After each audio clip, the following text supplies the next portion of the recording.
আসসালামু আলাইকুম। বাছুরকে দুধ খাওয়াতে কষ্ট হচ্ছে?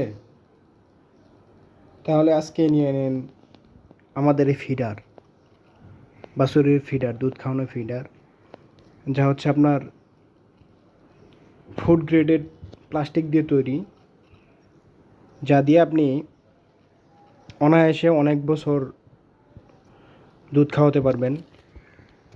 এবং এই দেখেন, এই যে নিপুলটা আছে, এই নিপুলটা অনেক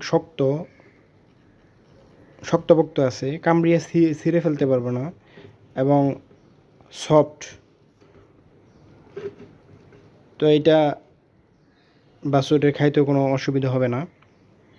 আপনারা যদি এটা নিতে চান তাহলে আমাদের এই নাম্বারে, স্ক্রিনে দেওয়া নাম্বারে যোগাযোগ করেন। বাংলাদেশের যে কোনো স্থানে ডেলিভারি দেওয়া হবে, খুব সহজেই হাতে পেয়ে যাবেন।